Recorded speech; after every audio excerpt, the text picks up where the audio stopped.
En général, c'est les garçons. Dessus, j'ai pas de dogme. C'est un sujet qui m'intéresse particulièrement, la data et la BI. Bonjour à tous. Aujourd'hui, j'ai le grand plaisir de recevoir Gabrielle Seyé. Elle est en charge des approvisionnements chez OVH.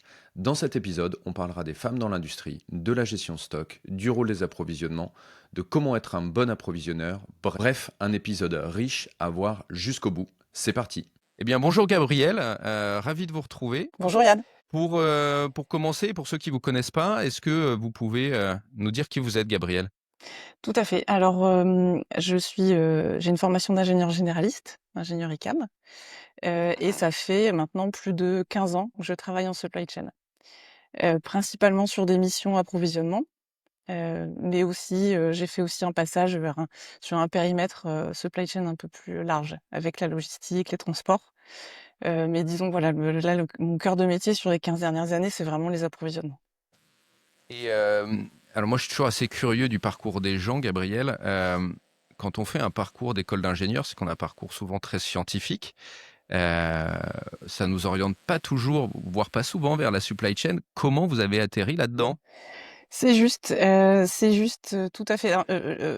Le diplôme d'ingénieur, effectivement, ICAM, que j'ai obtenu, c'est vraiment un diplôme qui est tourné vers les sciences et la technique aussi, hein, la production, entre autres, sur la partie génie de production, génie mécanique.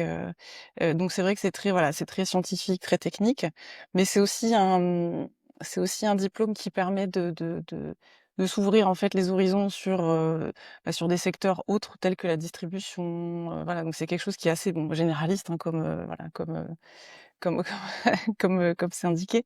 Euh, Là, finalement, comment je suis arrivée dans la supply chain? Mais en fait, j'ai démarré dans l'industrie. Donc, de ce fait, après le diplôme, je suis arrivée dans un environnement très, très classique, donc chez Vallourec. D'accord. Et en fait, chez Vallourec, j'ai démarré sur une méthode, sur un post méthode production. D'accord. Heu, Ensuite, j'ai aussi fait de l'amélioration continue, Mhm. ce que je conseille à tout le monde. Et ben, on pourra en parler peut-être Bah ouais, un carrément. petit peu plus après. De la qualité système, hein, donc tout ce qui concerne les audits, les normes, et cetera. Donc ça, c'était aussi, extrêmement enrichissant. Et puis donc, c'est au sein de cette entreprise qu'on m'a proposé voilà, de démarrer en supply chain, en approvisionnement. Moi, j'ai dit oui parce que j'ai vu que c'était un métier très analytique et en même temps, assez pragmatique. Donc finalement, je me suis dit que ça collait pas mal avec ce que j'aimais faire et avec mes compétences. Et puis, beh, depuis, je n'ai plus quitté la supply chain. J'ai changé de secteur plusieurs fois et ça aussi, je pense que c'est quelque chose qui est assez, enrichissant, qui est formateur et enrichissant. Je suis passée aussi donc dans la distribution, hem, à la fois chez Tex Décor et à la fois chez Leroy Merlin. Et puis là, je suis de retour, dans un environnement industriel. Ok. J'ai une question un peu polémique, mais qui est un de mes grands sujets depuis longtemps. Et on entend beaucoup parler de quotas hommes-femmes dans les entreprises. Mmh. Il faut plus de femmes, etc. Et moi, je trouve ça très bien. J'ai rien contre ça. En revanche, je suis assez agacé de cette histoire de quotas, notamment parce que dans les écoles d'ingé, il y a quand même assez peu de femmes. Mmh. Les statistiques le prouvent, on est plutôt autour de 10%. Voilà. Vous me décrivez votre parcours comme le parcours un peu classique des jeunes femmes de l'industrie, Mmh. plutôt méthode, process, qualité, Mmh. rarement prod, etc. Donc petit 1, comment une jeune femme comme vous atterrit dans l'industrie, sachant que la majorité des jeunes femmes partent sur d'autres filières, et c'est un gros sujet. Et ce qui m'intéresse, c'est pas tant de faire polémique autour de ça, Gabriel, c'est surtout Mmh. de comprendre et peut-être même de créer des vocations, de dire bah ouais, je suis une jeune femme, j'aime les sciences et bah ouais, je vais aller faire une école d'ingé. Il y en a qui l'ont fait. Du coup, enfin, quelle est votre réponse autour de ça, du côté féminin des écoles d'ingé et puis après de l'industrie? Alors effectivement, c'est quelque chose dont j'avais pas forcément conscience finalement parce que, hem, c'est intéressant qu'on aborde le sujet parce que, j'ai participé récemment à une initiative qui s'appelle 1001 rôle modèle, dont vous pourrez trouver toutes les informations sur internet, et en fait, c'est justement l'idée, c'est ça, c'est d'inspirer ou en tout cas inspirer, c'est un grand mot, mais en tout cas, c'est de montrer, à des jeunes filles ou à des enfants, voilà, des filles, peut-être d'autres parcours, Ouais, et de peut-être ouvrir leur curiosité sur les sciences, l'industrie, le code, peut-être des choses qui sont peut-être plus traditionnellement associées aux garçons. Moi, comment j'y suis arrivée finalement, c'est un peu par curiosité, un peu pas, en fonction de mes goûts. C'est vrai que j'étais attirée par les sciences. Donc finalement, d'accord. ensuite, c'est là où j'en étais pas forcément très consciente, c'est que étant attirée par les sciences, ayant la possibilité librement de choisir tel ou tel cursus, mais j'ai pu m'orienter pas à pas, à la fois vers un bac scientifique, ensuite vers une école d'ingénieur, ensuite voilà, j'ai senti j'ai pu bénéficier de cette liberté, en fait, finalement, de choisir ce parcours et d'écouter mes envies à chaque étape d'aller discuter avec la famille, les amis, des gens qui avaient fait déjà ce parcours et c'est après coup, en fait, je me suis rendu compte que c'était peut-être pas si commun et je me Clairement. suis dit: pourquoi?» En fait, j'en ai pris conscience finalement après, même si, à travers le parcours, il y avait quand même déjà: «Ah, tu vas faire des maths, mais les maths en général, c'est les garçons», voilà, j'avais eu quand même des petits indices, des petites réflexions, mais que voilà, j'avais qui m'avaient pas qui m'avaient pas marqué plus que ça. Hem et du coup, c'est vrai que maintenant avec le recul, je pense que oui, plus de femmes en industrie et plus de femmes en supply chain, c'est quelque chose vers lequel on doit tendre et que j'essaye de promouvoir. Maintenant les quotas et cetera, j'ai pas forcément un avis, figé là sur ce point, mais je pense que c'est surtout aussi, heu avoir de la diversité. Avoir de la diversité finalement, pourquoi on veut plus de femmes? C'est aussi parce qu'on veut des profils plus diverses et moi, ce que j'ai pu constater, en tant que manager dans l'industrie, en tant que manager et manager aussi, hein, beh, je OK. trouve que le fait qu'il y ait beaucoup de diversité, c'est ça qui est intéressant. On a des gens qui ont pas tous le même réflexe, tous la même appétence à l'analyse ou au risque. Quand on a de la diversité, ça enrichit finalement ça enrichit la prise de décision, et la tactique. Pour continuer sur le sujet, on va dire homme-femme, est-ce que vous avez une recommandation aux jeunes femmes aujourd'hui? Je pense que alors je sais pas, votre avis est peut-être différent du mien, mais je pense que c'est plutôt au niveau du lycée que ça se joue, quand on commence à faire des choix, et cetera.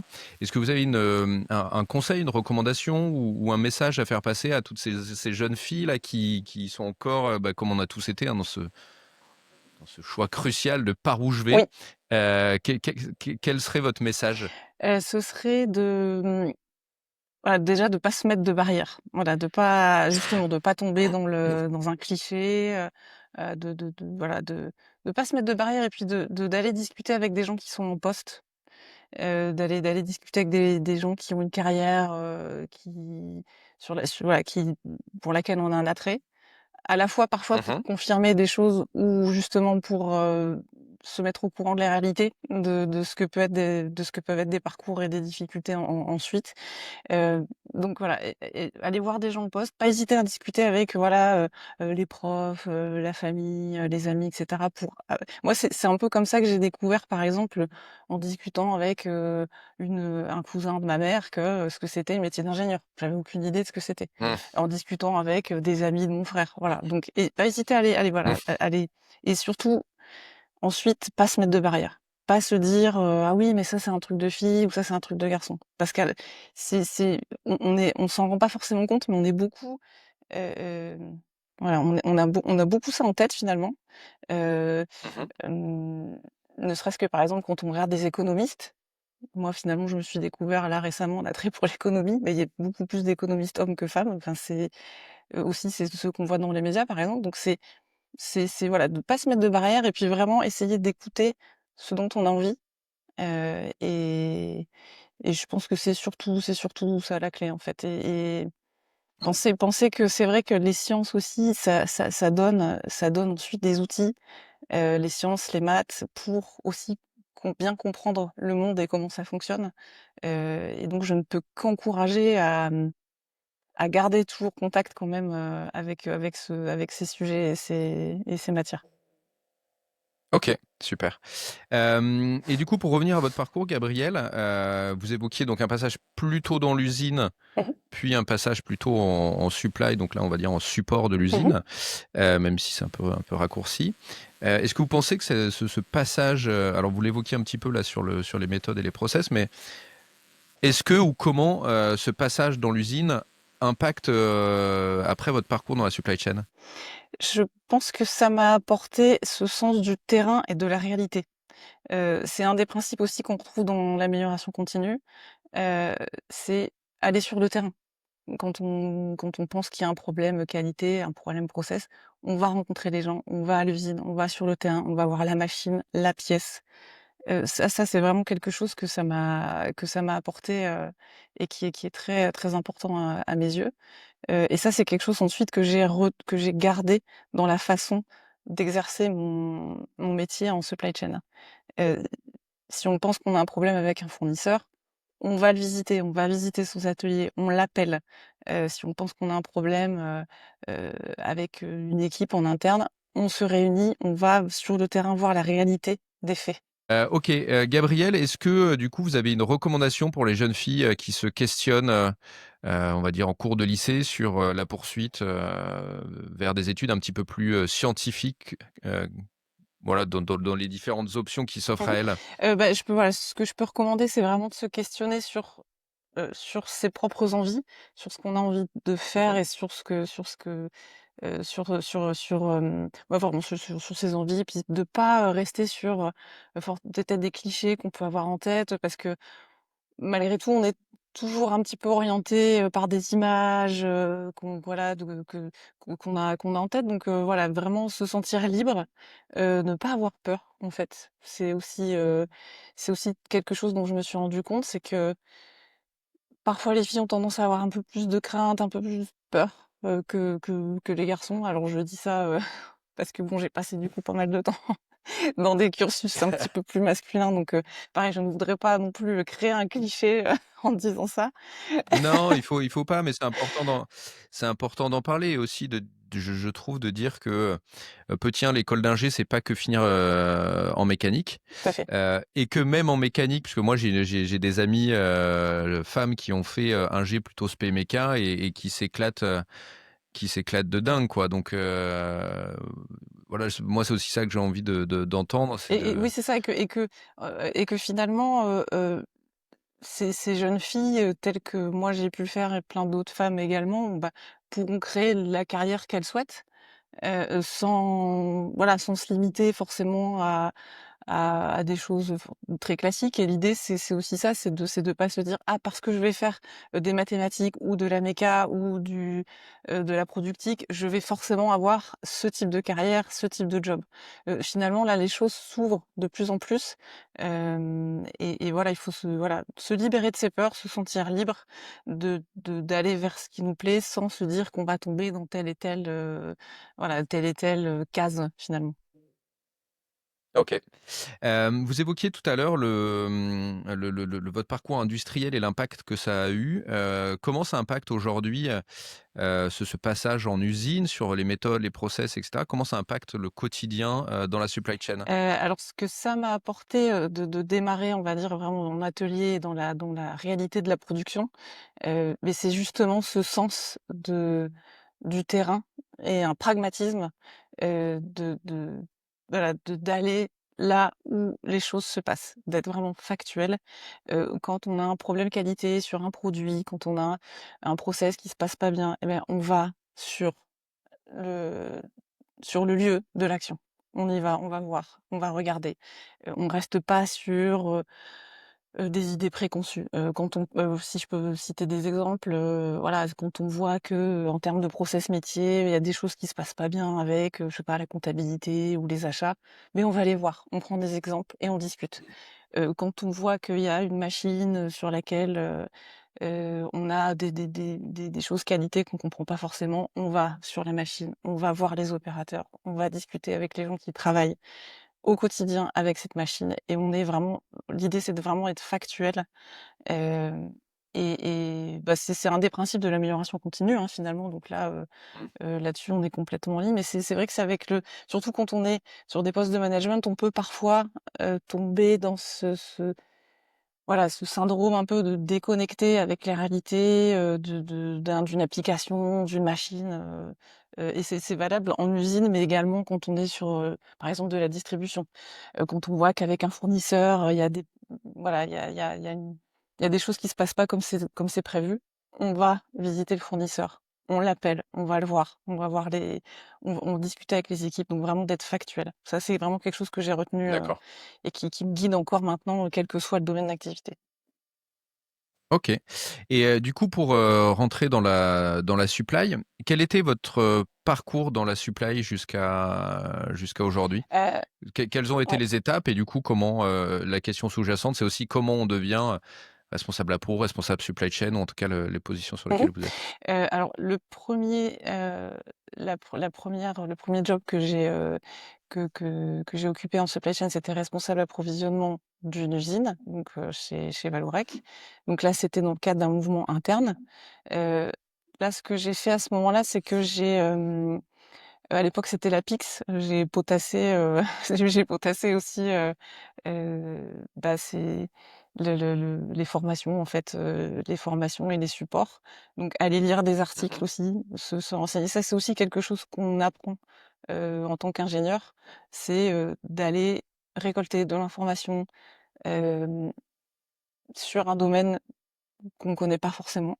Moi, c'est vrai que la supply chain, alors j'avais quand même une base, bah, du fait du diplôme, que ce soit en gestion de production, en entrepôt également, voilà, on avait c'était des choses qu'on avait étudiées, heu, un peu rapidement, mais du coup d'aller approfondir ça et surtout aussi, beh, pareil, avec du benchmark, d'aller solliciter des gens qui sont déjà en poste en supply chain. Moi, à l'époque, bah, j'ai pu prendre contact avec des autres responsables approvisionnement pour prendre connaissance de quelles étaient leurs bonnes pratiques, quels étaient leurs métiers, qu'est-ce qui était important pour venir compléter, bah, la fiche de mission finalement, la fiche de poste qu'on peut avoir au début, mais d'aller vraiment se renseigner sur qu'est-ce que c'est une journée d'un responsable approvisionnement et qu'est-ce qu'on attend? Qu'est-ce que fait un bon responsable approvisionnement?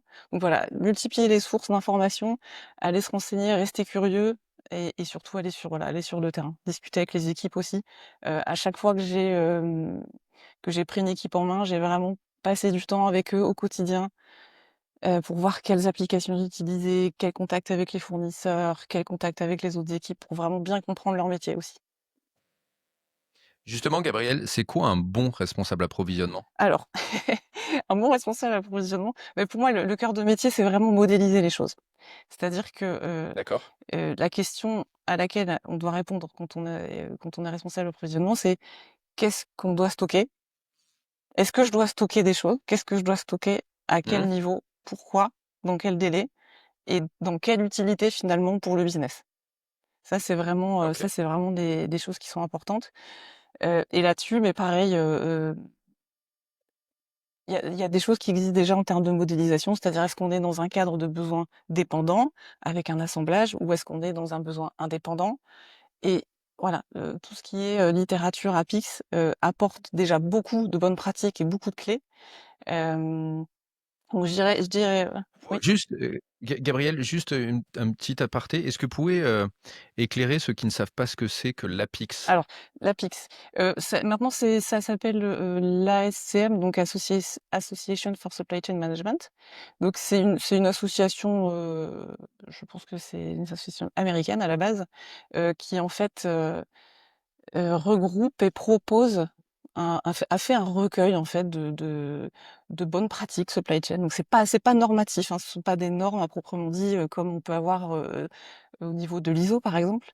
Là, ce sont des Mmh. référentiels de bonnes pratiques, sur lesquels, bah, par exemple les éditeurs de logiciels, comme, SAP, se basent pour, créer des logiciels et des applications pour les industriels. Donc finalement ça donne voilà ça donne certaines modélisations, ça propose des façons de calculer, voilà et Mmh. aussi, Il y a des certifications qu'on peut passer, qui sont proposées par ces organismes et qui permettent en fait rapidement, quand on échange avec d'autres professionnels de supply chain, d'avoir les mêmes référentiels finalement, d'avoir les mêmes repères et d'avoir un peu le même vocabulaire. OK. OK, et on était du coup sur qu'est-ce qu'un Oui, responsable appro? Ou qu'est-ce qu'un bon oui. responsable appro? J'ajouterais, de toujours avoir en tête les 3 flux. Le flux de marchandises, les flux d'informations et les flux financiers. C'est vraiment, 3 choses, heu, en tant qu'équipe approvisionnement dont on doit s'assurer de la fluidité, voire qu'on doit accélérer. Donc flux de marchandises, bon, c'est clair, quand on demande une marchandise qu'elle aille d'un fournisseur, vers un entrepôt, il faut s'assurer que les instructions sont claires, que ça se déroule comme prévu. En termes de Mmh. flux d'informations, ça va être tout ce qui tourne autour des statuts des commandes, par exemple, hem, par exemple, on peut avoir, et ça c'est un classique, de l'approvisionnement, c'est quand je commande un produit, est-ce que le libellé du produit est le bon? Est-ce que le libellé de la référence est clair auprès du fournisseur? Ça, c'est un peu une bête noire des approvisionnements, c'est de se rendre compte qu'en fait, le référencement n'est pas clair et donc quand on pense commander un produit, on en reçoit un autre. Là, c'est vraiment la double peine, côté appro, c'est qu'on n'a pas le bon produit et on en a un mauvais en stock. Donc voilà, en termes de Ouais. flux d'informations, ça, c'est très important et puis les flux financiers, les approvisionnements, ça réclame quand même beaucoup de sérieux aussi et beaucoup de rigueur parce on fait partie, d'écoulement du flux financier, c'est-à-dire voilà, de pouvoir vendre des produits déjà aux clients finaux et puis aussi de payer ses fournisseurs. OK. OK, OK. Très clair, et pour rentrer un petit peu du coup dans le détail de tout ça, alors ouais, vous évoquiez, enfin j'ai plein de questions qui se télescopent. On parle beaucoup de stockage. Heu, Quand on entend parler d'appro, on a plutôt habituellement la vision d'un espèce de chef d'orchestre qui va essayer d'appeler le fournisseur et dire: «Tiens, au fait, il me faut ça là», et cetera. Heu, enfin voilà, est-ce que vous pouvez nous parler de la notion de stock, dans les appros? Oui, tout à fait. Hem, c'est une des parties qui est importante aussi dans le job d'approvisionneur, c'est aussi de s'assurer de l'écoulement des stocks. C'est-à-dire Mmh. quand on a prévu du stock pour un certain cas d'usage ou une certaine utilisation, on est aussi, côté appro, garant que le scénario se déroule jusqu'au bout. Et Mmh. que le stock qu'on a fait rentrer, beh, reparte bien pour ce pourquoi il a été acheté. Donc il y a tout cet aspect de stock management, qu'on voit beaucoup apparaître aussi dans les entreprises. Heu, c'est de pas avoir cette vision purement financière, mais d'avoir l'histoire aussi qui est derrière. Parce que si on a un moment, heu, souvent dans les entreprises ce que j'ai pu voir, c'est que le contrôle de gestion aussi travaille beaucoup, sur l'aspect, financier du stock. Parce que c'est vrai que ça représente D'accord. un engagement financier pour l'entreprise et c'est quelque chose pour lequel on doit avoir un retour sur investissement, un stock, hein. C'est un des outils de l'entreprise. Heu, mais le contrôle de gestion va souvent avoir une vision très, voilà, très financière, parfois avec, une couverture de stock en gros, mais va pas forcément avoir l'histoire en fait, l'histoire de pourquoi on a acheté ça, dans quel cadre, et cetera. Ça, c'est vraiment le rôle des approvisionnants, d'avoir cette compréhension métier de pourquoi j'ai ces pièces ici. Donc ça aussi, c'est un point important de l'approvisionneur. Hem et surtout, faut voir les stocks comme parce il y a toujours cette tentation de vouloir zéro stock, d'être en flux tendu, un peu façon automobile et cetera. Moi, j'ai vraiment, évolué au début de ma carrière dans cet environnement où c'était, le Kanban, une pièce pour une pièce, on veut du stock nulle part et cetera. Ça, ça peut être pertinent sur certains flux, mais également, faut voir si cette modélisation, en fait, est pertinente par rapport à ce qu'on veut. Parfois, le stock, Mmh. c'est bien d'avoir du stock, parfois, en fait. Heu heu, Quand alors, justement? Quand est-ce c'est que bien c'est bien d'avoir du d'avoir du stock? stock, quand on a des fournisseurs, voilà, quand on a en face de soi des fournisseurs qui vont pas être forcément dans une vision moyen terme, long terme.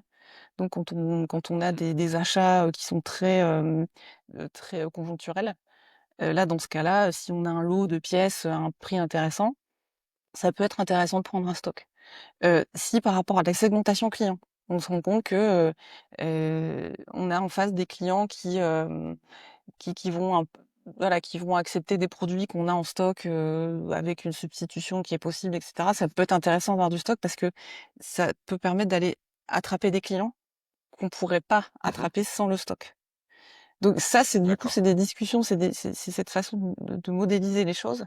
Z Par exemple, c'est quelque chose que j'ai pas mal, des réflexions que j'ai pas mal menées quand j'ai travaillé chez Texdecor. Donc là, vraiment dans une logique de distribution, de tissus et de revêtements, mural. Il y avait Mhm. certaines segmentations clients plutôt très haut de gamme luxe qui ne pouvaient pas attendre en fait, qui par structure, font des projets, avec, voilà, avec une disponibilité quasiment immédiate. Donc là-dessus, il faut réfléchir avec les commerciaux, avec le contrôle de gestion, avec les autres amis des appros, on va dire, dans l'entreprise, de qu'est-ce qui est intéressant de stocker? À l'inverse, qu'est-ce qui est intéressant de ne pas stocker? Quand on est sur des gammes, Mais du coup, on est presque dans le pari. oui, il y a une Là, vous évoquez un univers oui, premium. En gros, on se dit, attends, on va peut-être le vendre, donc on va peut-être le stocker, mais on n'est quand même pas sûr, quoi. il y a toujours une forme prédictive, hein, finalement. Il y a toujours, effectivement. Après, la question du pari, c'est qui parie quoi avec, avec quel argent? Et en fait, c'est ça. L'idée, Ok. c'est vraiment, d'être dans cette prédiction, de venir affiner, l'aspect prédictif, du business et puis d'être sûr que tout le monde est aligné sur le pari, en fait. Heu, Mhm. Tout le monde est aligné sur le pari et que ça fait du sens, encore une fois, par rapport aux clients qu'on cherche à atteindre avec, Ok. cette tactique. Ok. Et on entre un peu là sur la pointe des pieds sur le sujet du stock de Mmh. sécurité. Du coup, Gabriel, qu'est-ce que c'est qu'un stock de sécurité? Qu'est-ce que c'est qu'un bon stock de Mmh. sécurité? Comment on le calcule et comment on le pilote? Alors, un stock de sécurité, j'ai toujours cette image du matelas. Là, actuellement, je travaille, par exemple, dans un environnement où on fait de l'assemblage de beaucoup de composants électroniques, et également des composants, pour la structure des baies de serveurs.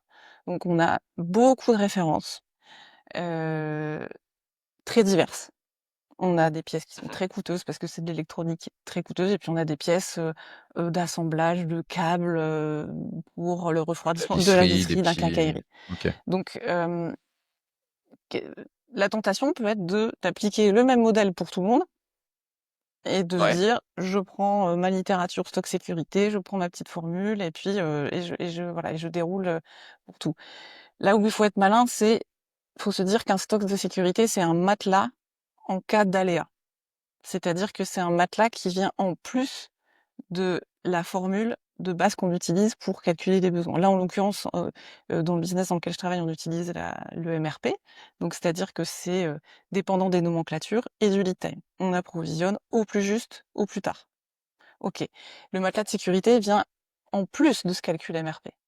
Donc ce qui est important de garder en tête quand on dimensionne un stock de sécurité, c'est est-ce que c'est une pièce sur laquelle je vais avoir beaucoup d'aléas de demande ou beaucoup d'aléas de supply? Aléas de demande, c'est je vais avoir une demande très variable que je vais avoir du mal justement sur laquelle je vais avoir du mal à avoir une prédiction juste. Aléa Ok. de supply, c'est un fournisseur sur lequel j'ai ou en tout cas une donnée d'entrée en stock. Pareil, sur laquelle je vais avoir beaucoup de fluctuations. Si j'ai une gamme, du coup, très stable, sur laquelle ma prédiction est très bonne, avec des bons indices de prédiction, avec un fournisseur extrêmement fiable, par définition, le stock de sécurité n'est pas très utile. Ensuite, on peut décider quand même d'en mettre un, mais il faut garder en termes de dimensionnement, cette idée que c'est vraiment un matelas en cas d'aléa. Ok. Ok. Et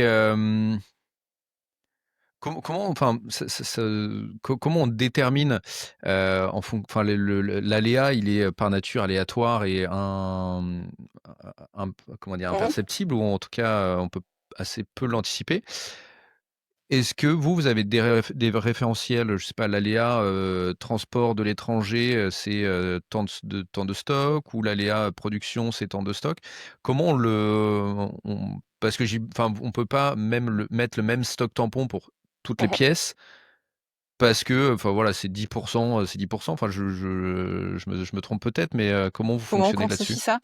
L'aléa de Ouais. supply, souvent, il est directement corrélé à, l'OTD, long time delivery d'un fournisseur. Derrière, que ce soit une OK. cause transport finalement ou fournisseur. Bon, c'est important pour la partie analyse et plan d'action, mais à un moment, on va mesurer en fait l'OTD. On mesure long time delivery, on se dit: «Les pièces que j'approvisionne via ce fournisseur, elles sont 60 à l'heure». OK. 60 à l'heure, ça fait beaucoup d'aléas. C'est-à-dire qu'il y a, il y a un grand nombre de commandes que j'aurai pas à la date que j'ai demandé. Ça justifie un stock de sécurité. Si on est à un OTD de 95, l'aléa supply pour moi, il est très, très faible et dans ce cas-là, j'aurais tendance à ne pas mettre de stock de sécurité. Mais alors moi, je suis pas hyper bon dans tout ce qui est statistique, mais vous qui êtes ingé et qui avez baigné là-dedans, par nature, on sait que globalement, quand il n'y a jamais eu de problème, la probabilité qu'il y ait un problème, elle augmente tous les jours, versus là où il y a déjà eu un problème. Enfin, vous voyez, on est toujours finalement entre deux aléas. Et donc, quand on est à 95%, ça veut dire qu'on est hyper éloigné du dernier et du coup qu'on se rapproche d'autant Oui, plus c'est alors du effectivement, prochain. c'est ça, ce à quoi vous faites référence, c'est beaucoup, ça se voit beaucoup en prévision des ventes, en demand planning. Là, en approvisionnement, finalement, quand on va avoir un OTD à 95, c'est là aussi où je reparlais du terrain et la réalité. On va aller questionner l'approvisionneur ou le fournisseur parce que si c'est un OTD sur 2 commandes par an, effectivement, en termes de statistiques, on peut on peut se dire que c'est peut-être la Ouais, on est à 100% et on a commandé 2 pièces exactement, exactement. 2 fois dans Donc l'année. non, c'est là où c'est là où faut aussi ajouter du pragmatisme et se dire que, heu voilà, en fonction de masse, de commandes, heu, c'est effectivement, il faut aussi être, réaliste sur, ce pourcentage et finalement, quand on travaille ça avec les équipes parce qu'encore une fois, les stocks de sécurité, ça se travaille vraiment aussi avec l'approvisionneur qui, au quotidien, connaît ses fournisseurs, Mmh. connaît, la volatilité finalement des réceptions, par télé sur des catégories de produits qu'il gère. C'est là où moi, ma préconisation là-dessus, c'est de rester, voilà, très pragmatique et surtout d'avoir une modélisation par segment de produits. Sur de la quincaillerie, on va se retrouver, par exemple, sur un groupe d'articles homogènes en termes de prix, heu et donc là-dessus, on va voilà, on va pas forcément rentrer dans un détail statistique hyper poussé, heu, Mmh. pour venir se dire qu'on met, 2 semaines de stock de sécurité, par exemple. Donc il y a OK. aussi à la fin après il y a ce qu'on voilà, il y a le pragmatisme du métier qui fait qu'on essaye de trouver des groupes homogènes sur lesquels on peut appliquer les mêmes modélisations et puis ensuite d'aller parce que c'est ça aussi qui est très important ensuite, c'est qu'une fois qu'on a mis un super, beau set de paramètres, très beau dans les systèmes, ensuite il faut aller regarder ce qui se passe réellement par rapport à ce qu'on a, à ce qu'on a paramétré et ça aussi, c'est un aspect important, de l'amélioration continue et qui s'applique, complètement à la supply chain. C'est j'ai un beau modèle théorique avec certaines valeurs de lead time, certaines valeurs de quantité et cetera. Qu'est-ce qui se passe réellement?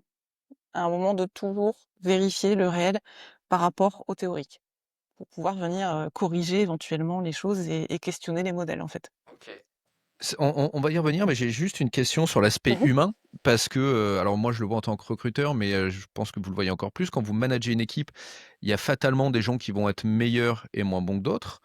Et par meilleurs, j'entends qu'ils vont être, peut-être plus, dans le, comment dire? Qui vont mieux maîtriser leurs Mmh. fournisseurs et du coup être peut-être un peu plus en relation pour que quand ils sont passés 2e et qu'ils sentent qu'il va y avoir une rupture de stock, ils essayent de repasser 1er sur la liste du fournisseur et cetera. Est-ce que dans cette gestion, des stocks tampons, et cetera, quand il y a par exemple un changement dans l'équipe, un appro qui part, un appro qui vient ou un changement de catégorie et cetera, est-ce que c'est quelque chose que vous prenez en compte? De vous dire: «Bah, lui attention, il est bon, on n'a jamais de rupture, on est à 95 d'OTD et cetera, mais en revanche, si lui, il part, peut-être que on va dire la cible, elle va baisser». Et du coup, on va devoir, je sais pas, rehausser parce que j'ai personne qui est aussi bon pour jongler avec les Mmh. fournisseurs. Alors c'est une question qui est toujours délicate aussi. Dans quelle mesure on on laisse un peu des habitudes, voilà, on laisse des habitudes, se poser, on laisse des relations parfois de 5, 6, 7 ans, 8 ans entre un approvisionneur et un panel de fournisseurs, par exemple. Heu, Moi, dans ces cas-là, je pense que ce qui est quand même important, c'est de comprendre aussi pourquoi avec tel approvisionneur, ça se passe bien chez le fournisseur. Est-ce que, par exemple, il lui fournit un fichier dans un certain format ou est-ce qu'il lui donne une visibilité business? Parfois, c'est des choses qui sont pas écrites, hein, c'est des choses qui passent dans les rituels fournisseurs. Donc déjà, pourquoi? Et ça, ben, il faut passer du temps. Il faut passer du temps avec les équipes, de bien comprendre en termes d'output, ce qui fait que ça, on a une bonne position là, comme vous disiez, chez ce fournisseur. Parce que derrière, l'idée, ça va être encore une fois de le modéliser. Ça va être de se dire comment le raisonnement qu'a cet approvisionneur ou comment les informations qu'il fournit qui sont utiles au fournisseur et comment on peut centraliser ça dans l'information. Parce que il y a quand même toujours on en revient, hein, à mon sens, hein, toujours à cette phase de modélisation dans le système, que ce soit un ERP, hein, ou Excel, ou quel que soit l'outil, hein. Bon, même si un ERP, clairement, c'est quand même bien mieux qu'Excel, mais c'est voilà, en termes de centralisation, mais heu, comment on peut, injecter cette donnée pour être sûr qu'on soit pas trop non plus dépendant, des personnes, en fait. C'est un peu ça, c'est surtout que aussi ce modèle qui fonctionne de chez tel approvisionneur, il peut peut-être aussi être généralisé aux autres. Là, il y a souvent, c'est ce que j'ai vu. Il y a une bonne idée, un exemple, je me suis rendu compte que tel approvisionneur envoyait un fichier d'achat prévisionnel. C'était pas forcément, voilà, une pratique standardisée, heu et finalement le fournisseur, lui, était très friand de ce fichier d'achat prévisionnel. Donc quand je parle d'achat prévisionnel, c'est vraiment au-delà du carnet de commandes ferme, D'accord. qui est approuvé, validé et qui est en train d'être suivi. Ok. Et donc finalement, bah, en creusant, en discutant, on s'est dit: «Bah, en fait, ça, c'est une super pratique qu'on peut, bah, finalement généraliser aux autres périmètres». Donc c'est vrai que voilà, D'accord. c'est au-delà ensuite après de la relation humaine, parce qu'après c'est sûr que, un approvisionneur qui travaille depuis 6 ou 7 ans avec un panel de fournisseurs, forcément, voilà, il y a aussi des liens qui se créent et qui font qu'il y a un lien de confiance. Parce que j'aime bien le fait que vous disiez qu'on a une place chez le fournisseur.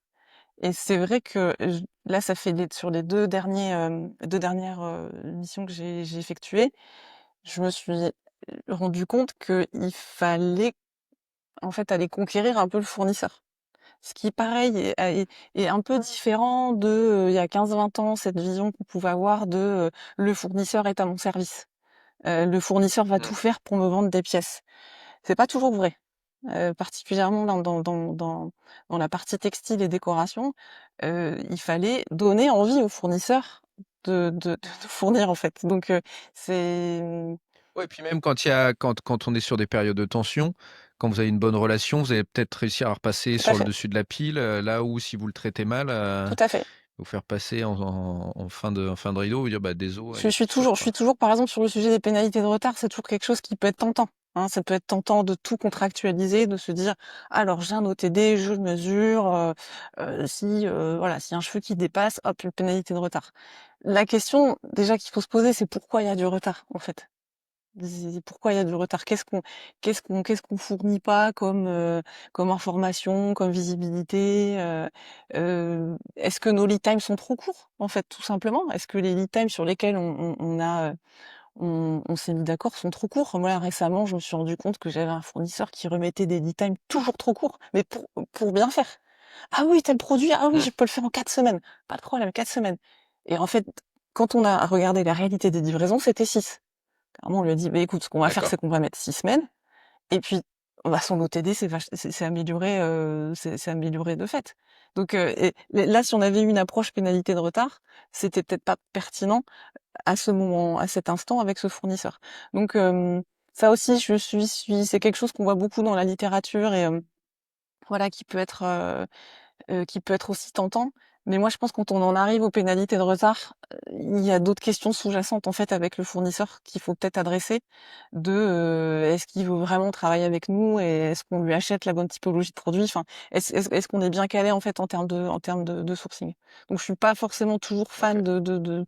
voilà de cet aspect pénalité de retard qui du coup ben, incite plus forcément au dialogue et à la transparence en fait. OK. Hem, il y a un truc qu'on n'a pas abordé, c'est la relation achat, Mhm. appro. Dans certaines sociétés, surtout dans des PME industrielles, il y a des gens qui font les Mhm. 2, parfois qu'on appelle chargés d'affaires ou acheteurs approvisionneurs et Mhm. cetera. Est-ce qu'un bon acheteur peut être un bon approvisionneur et vice versa? Euh, ce sont deux métiers différents mais complémentaires. Dans toutes les missions que j'ai pu effectuer, j'ai toujours travaillé de façon très proche avec les achats. Euh, Là où je pense que les deux métiers s'alimentent, c'est qu'un acheteur pour faire un bon sourcing, donc c'est-à-dire pour euh, choisir chez qui acheter, dans quelle modalité, il a besoin de la vision supply chain. Parce qu'il a besoin de savoir si, par exemple, le stock qu'on cherche à constituer en achetant chez ce fournisseur, à quel point il est stratégique ou pas. Euh, donc, l'approvisionneur va alimenter en fait l'acheteur de ses réflexions et du positionnement et de la criticité finalement de l'approvisionnement. Donc comme ça, l'acheteur, il va pouvoir aller négocier les bons aspects. Est-ce qu'il va plutôt aller chercher du prix? Est-ce qu'il va aller chercher un incoterm particulier parce qu'on a un entrepôt qui est dans une localisation pas facile et du coup on préfère choisir tel ou tel incoterm. Enfin voilà, l'idée c'est vraiment de pouvoir alimenter les acheteurs avec cette réflexion pour que la négociation se fasse sur les bons leviers.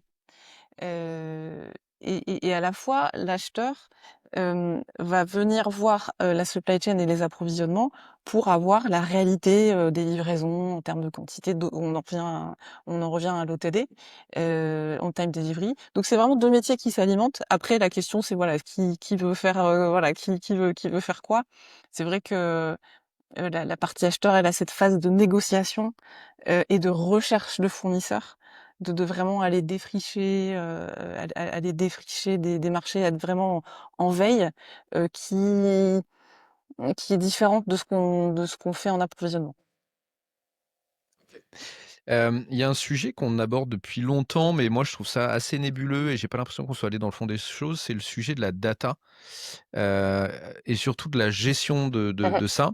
Est-ce que, par exemple avec l'arrivée de l'IA ou est-ce qu'avec certains outils de BI et cetera, ça évolue, et à l'intérieur de ça, vous, qu'est-ce que vous regardez? Qu'est-ce qui vous paraît, important pour les appros? Alors, c'est un sujet qui m'intéresse particulièrement, la data et la BI. Alors et c'est des sujets qui sont extrêmement importants pour les approvisionnements. On se demandait tout au début de notre conversation, qu'est-ce qui fait qu'on est un bon responsable d'approvisionnement? Eh ben, il y a un bon tableau de bord. Bah, déjà aussi, là, D'accord. là, ça c'est incontournable. Et on ne peut pas prendre de bonnes décisions sans une bonne information. C'est clé. OK. Et une bonne information, c'est quoi? C'est une information qui est pertinente, qui est fraîche, qui est claire, que les gens peuvent, à laquelle les gens peuvent accéder en autonomie. Heu et donc ça, c'est vraiment des critères qu'on retrouve dans la BI. Aujourd'hui, il y a plein d'outils, alors BI, Business Intelligence, voilà, c'est cette idée d'avoir, de mesurer les bonnes grandeurs, heu et surtout sur la partie KPI, d'avoir des cibles. J'ai beaucoup vu en fait, des compteurs d'activité. Par exemple, une valeur de stock, heu, un nombre de commandes fournisseurs. OK, ça c'est un compteur, c'est pas un indicateur. Parce que quand on se dit: «OK, j'ai, 47 millions en stock». OK. c'est bien, c'est pas bien, enfin voilà, c'est bête, hein, mais il y a beaucoup, voilà, et dans l'approvisionnement, ça peut être tentant d'aligner les compteurs. Nombre de fournisseurs, nombre de références avec tel statut, etc. La question, c'est la question du tableau de bord. Qu'est-ce que je suis? Comment, quand on conduit et qu'on regarde son tableau de bord, on doit savoir à quelle vitesse on va, qu'est-ce qui est enclenché dans la voiture. Enfin, c'est vraiment cette idée de tableau de bord. Et il faut toujours il faut toujours se dire un KPI, il y a une cible. Donc, si je prends des exemples purement appro, quand on va parler de valeur de stock, par exemple, il faut que ce soit Ouais. par catégorie de produits, par rapport à OK. des couvertures cibles. Par exemple, si on s'est dit que sur telle gamme, qui est une gamme essentielle, si pour reprendre un exemple, que j'ai des exemples que j'ai pu voir soit chez Leroy Merlin, soit chez Tex Décor, on est sur des gammes essentielles qui sont facilement approvisionnables, substituables, c'est-à-dire qu'on a plusieurs sourcings. Là, à ce moment-là, les acheteurs se sont dit: «OK, c'est une gamme, essentielle, je dois sécuriser au moins 3 fournisseurs», par exemple. On veut très peu de couverture Ouais. de stock. On veut peu parce qu'on peut réagir D'accord. vite. On veut pas de stock de sécurité, et voilà, donc sur ce genre de typologie de produit, on va vouloir des couvertures basses. Donc, si je reprends mon million de stock, combien de millions de stock j'ai sur ce genre de gamme? Souvent les cibles, elles sont fixées avec le contrôle de gestion, avec la finance. Et donc c'est là après où c'est intéressant, c'est-à-dire que sur les X millions de stock, quelle couverture, quelle cible je veux par typologie de produits? Et là, on commence à rentrer dans l'intérêt du KPI, c'est quand je ne suis pas la cible, je corrige. Voilà, comment je corrige et comment je pilote du coup mon activité. Donc ça, c'est vraiment pour la partie BI. Mon passage chez Leroy Merlin là-dessus, ça a été vraiment une révélation puisque j'ai vu à quel point cette entreprise a travaillé la BI à un niveau c'est tellement poussé au niveau des magasins. Je veux dire, chaque personne au magasin, sur la zone, que ce soit un rayon particulier ou une zone, a sur une tablette, un téléphone, vraiment des indicateurs en temps réel, des refs en rupture, des ventes fantômes. Enfin, vraiment, c'est quelque chose de très poussé, très clair, très visuel, parce que la BI aussi, c'est aussi la façon de rendre parlant et visuel et accessible à tous pour prendre une décision rapide. Et vraiment, c'est une Mmh. entreprise qui a poussé ça à un niveau très très élevé et qui en tire des bénéfices énormes. Enfin, je veux dire, en termes de décisionnel, les choses sont très très décentralisées et c'est vraiment quelque chose que j'ai toujours gardé en tête par rapport aux équipes. Je me suis toujours dit, un approvisionneur le matin, il doit avoir en fait son propre tableau de bord. Donc, et après sur la partie data, heu, j'y mets plus, ce qu'on appelle données de base, données de référence, données transactionnelles. Là, l'idée, c'est plus quand on est client d'une donnée en appro, de bien faire attention à la qualité de cette donnée. On parlait du référencement, tout à l'heure. Quand je commande un fournisseur, je m'assure que le libellé est bien clair, que voilà, que l'information sort vient de la bonne source. Et surtout les nomenclatures, par exemple. Là, en ce moment, je travaille du coup, dans une industrie d'assemblage. La nomenclature, c'est la recette d'un produit. Donc il faut vraiment que ce genre de données de base, donc là, c'est plutôt la data, hein, plutôt que la BI. Il faut vraiment que la data aussi, les approvisionneurs soient vraiment partie prenante de cet aspect parce que ça guide beaucoup de flux et de décisions que prennent les approvisionneurs. Je vais avoir une question peut-être idiote, mais je vais la poser quand même. Le stock, il commence où?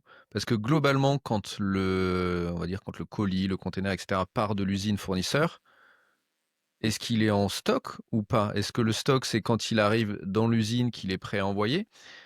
Et si c'est pas le cas, du coup, comment vous le comptabilisez? On parlait comment dire? D'immobilisation, de coûts de stockage et Ouais. cetera.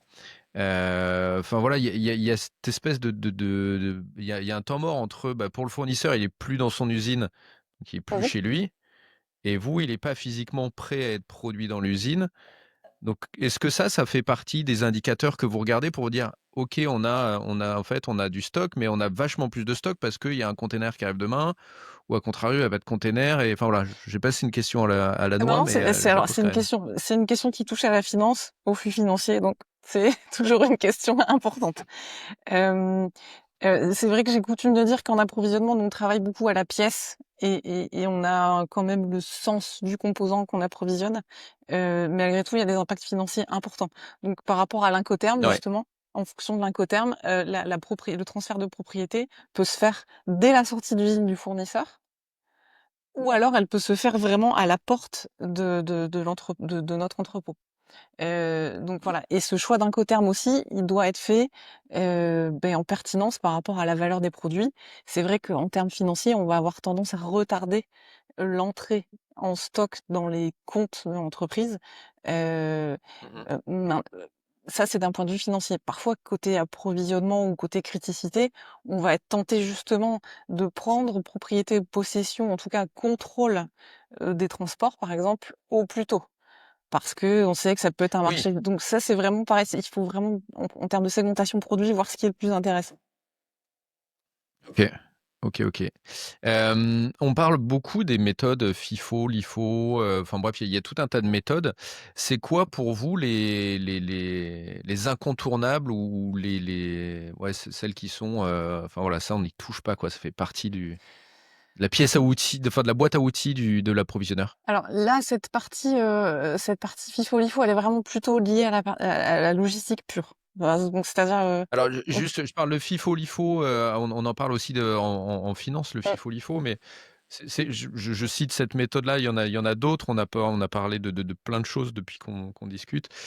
Est-ce qu'il y a une boîte à outils, même vous, quand vous arrivez sur un nouveau poste, tac, j'arrive avec ma boîte à mmh, outils, quoi, et s'il y a pas ça, si j'ai pas ces KPI-là, ces indicateurs, pas cette relation fournisseur et cetera, on le met en ouais. place, quoi? Hem, je pense que les questions de base à se poser, moi j'en verrai 3. C'est: est-ce qu'on est dans un besoin indépendant? Et dans ce cas-là, on a un besoin en composants qui se calcule, par rapport à de l'assemblage qui est nécessaire. Est-ce qu'on est dans un besoin indépendant, type distribution? Et dans ce cas-là, on va être sur une méthode plutôt point de commande, c'est-à-dire que là, on est purement sur de la prédiction. On doit prédire ce que le client va acheter et de ce fait, ce dont on va avoir besoin et de ce fait, quand est-ce qu'on déclenche une commande. Ou est-ce qu'on est sur une logique plutôt DDMRP? C'est-à-dire que là, on doit avoir, des buffers, sur, des produits semi-finis. Voilà, ça c'est un peu les grandes questions, je pense qu'il faut se poser quand on arrive sur un business. C'est dans quel grand type de modélisation on est? Et je vais aussi, je pense, moi, regarder la partie, système d'information qui est importante. La partie système d'information parce que, voilà, comme on l'a dit, la data, il faut un système centralisé, quel qu'il soit, bon, idéalement un ERP. Hem, Sachant qu'autour d'un ERP, on peut y ajouter des modules experts. Voilà, mais OK. ça va être les grandes questions. Et pour parler de la partie logistique et entrepôt, et qui est en charge du stockage? Est-ce qu'on a fait appel à un prestataire, hem, qui expédie au client et qui va potentiellement aussi récupérer les marchandises du fournisseur? Est-ce que c'est des choses, cette partie logistique, transport, entreposage, est-ce qu'elle est stratégique et en général, du coup, intégrée à l'entreprise, ou est-ce que c'est quelque chose qu'on délègue, à un 3PL, par exemple? OK, est-ce qu'il y a des choses qui sont trop sous-cotées dans les appros qu'on prend par-dessus la jambe et qui mériteraient qu'on y prête plus attention? Moi, je verrais, les 2 phases que je trouve, critiques et dont on parle pas forcément suffisamment. C'est 2 phases du cycle de vie, heu, Mmh. qui génèrent plein de problèmes quand elles sont pas, prises en tant que telles. Il y a cette partie NPI, donc New Product OK, Introduction, et la partie phase in, phase out de composants. Un peu, nous, voilà, quand on en parle un peu dans la littérature, on voit un peu que voilà, il est mentionné qu'il faut faire attention. Voilà. Mais finalement, dans le quotidien, en OK. fait, des approvisionnements, quelles que soient les différentes missions que j'ai pu réaliser, c'est c'est des phases très critiques qui, à mon sens, méritent voilà, qui sont sous-cotées, et qui devraient être monitorées de façon plus précise. Donc sur la partie lancement de produit, heu, il y a des questions importantes on lance une nouvelle gamme, et donc une nouvelle fabrication ou des nouveaux achats. Heu, Comment on s'y prend? Est-ce qu'on fait une commande qui doit couvrir 3 mois, 6 mois? Est-ce qu'on va pouvoir faire des itérations? Est-ce que comment on va pouvoir pareil, là on parle de modélisation, c'est vraiment des questions pragmatiques auxquelles il faut répondre. Hem, Si je vends plus, OK, est-ce que j'ai prévu un stock tampon chez le fournisseur? Si oui, dans quelles conditions financières? Si je vends moins, est-ce que j'accepte d'être potentiellement couvert jusque 9 mois, par exemple? Là actuellement dans le business du cloud dans lequel, je travaille, on a des gammes qui sont très courtes. C'est-à-dire que 12-18 mois de vente aux clients, donc sur voilà en termes de gamme, de serveurs, avec des lead times qui vont aller de 4 à 6 mois. Donc là, on se rend compte que si, par exemple, on est trop gourmand dans des premiers dans des premières commandes, et ben, on peut vite se retrouver quasiment en surstock dès la première commande. Et à D'accord. l'inverse, si on n'est pas assez gourmand, et bah, derrière c'est trop long en fait. 6 mois pour réagir, pour recommander derrière, c'est trop long. Donc c'est là où cette phase de NPI, elle est vraiment importante et elle se construit beaucoup avec les achats en particulier et avec les équipes produits. Dans les sociétés pour qui j'ai recruté, qui sont assez, poussées là-dedans, je pense à PepsiCo notamment, pour qui j'avais recruté là-dessus, mais il y a pas que eux. Qui sont habitués à avoir des changements de format, de modèles, des choses saisonnières, des packs et Mmh. cetera. Elles ont même des équipes projets dédiées à ça. Oui, Il y a des équipes NPI qui vraiment, il y a un supply, un achat, un logistique et cetera. Il y a toute une team qui va aller de nouveau projet en nouveau projet justement parce que ça peut pas être traité de façon conventionnelle. J'ai mes tableaux de bord et cetera et puis on est sur de la donnée en fait qu'on n'a encore pas construite. Donc on ne sait pas si ça va bien se vendre et cetera au-delà de la théorie donc ça c'est un truc que vous oui, recommandez, que vous faites? Qu'est-ce oui, que vous en c'est un pensez de truc ça? que je recommande. Après, il y a toujours cette décision à prendre de est-ce qu'on met des personnes dédiées, comme vous le décrivez sur du NPI, ou est-ce qu'on met plutôt des facilitateurs, qui vont préparer le chemin, répondre aux questions là telles que, ben, qu'on vient de lister sur comment ça va se passer, comment on va déclencher en fait tel ou tel scénario et qui vont passer la main assez vite aux gens du métier. Il y a toujours un peu ce choix à faire. Là-dessus, j'ai pas de dogme. Je pense que ça dépend aussi de la culture d'entreprise et ça dépend aussi des fournisseurs qu'on a en face et de la réactivité qui est demandée. Je vais quand même avoir une petite préférence dans une logique end-to-end, de se dire qu'on a des personnes côté approvisionnement qui comprennent tout, en fait, tout le flux. Je vais avoir tendance à préconiser plutôt à préférer des coordinateurs NPI qui vont aller faire le tour, voilà, le tour de différentes cellules pour se poser des questions de fond sur quel pari on prend, et à quel moment on réagit et voilà, qui vont préparer quelques scénarios et s'assurer que c'est déclenché derrière, pour vite passer la main en fait aux gens métiers, qui vont gérer ensuite, tout le cycle de vie. J'ai une petite préférence pour ce genre d'organisation, sachant que les gens métiers, qui gèrent, l'entièreté du cycle de vie, il faut aussi qu'ils aient cette logique de phase in, phase out. C'est-à-dire que parfois, au cours d'une collection ou au cours de la vie d'un produit, on a des composants parce qu'il y a un problème qualité, une rupture trop longue ou voilà, on a cette logique on retire un composant qu'on remplace par un autre. Ça, c'est des choses que les approvisionneurs doivent être capables de piloter et qu'ils doivent garder en tête. OK. Hem, donc c'est pour ça que Du coup, il y a beaucoup de relations avec les ventes ou avec la prévision des ventes? oui, Pour anticiper ce oui, genre de oui truc? et surtout avec les équipes produits. D'accord. Là, en l'occurrence, dans le cloud, avec les équipes qui designent, vraiment les serveurs, toutes les baies, tous les racks, pour faire ça au mieux. Parce que dans une logique de phase in, phase out, il y a toujours un stock résiduel ou un carnet de commandes résiduel, qu'on doit écouler avant de pouvoir faire en phase out, avant de faire rentrer le composant en phase in. Et cette logique-là, l'approvisionneur est central parce qu'il doit s'assurer de couper la vanne à pro sur la ref en phase out au bon moment, de définir le bon curseur, en termes de temps, après, et de bien s'assurer que la ref en phase-in arrive dans les temps. Pour que la transition se D'accord. fasse vraiment fluide et qu'on n'ait pas de rupture, ou à la fois qu'on cumule pas les stocks, sur 2 références. OK. OK, très clair. Il y a un sujet que vous avez évoqué à plusieurs reprises, c'est le côté, on va dire, central et relationnel en interne, des appros. Quelle est votre vision là-dessus, de la gestion des interlocuteurs? Comment on communique avec eux? Vous avez parlé de contrôle de gestion, on peut parler de finances et cetera. Comment vous gérez ça? Quelles sont vos recommandations et sur quoi il faut être vigilant? Alors je dirais que, ça repose à mon sens une bonne collaboration avec, les amis des appros, appelons-les comme ça. Mmh. Ça va reposer sur 2 choses, c'est d'avoir des indicateurs de process. Donc volontairement, je parle pas de KPI, ça va vraiment être des indicateurs de process, c'est-à-dire des données qui transitent entre 2 équipes, heu et sur lesquelles il y a des anomalies. Il faut avoir un petit compteur, voilà, un indicateur quelque part factuel, on en revient là, que pour pas rester sur du ressenti, en fait.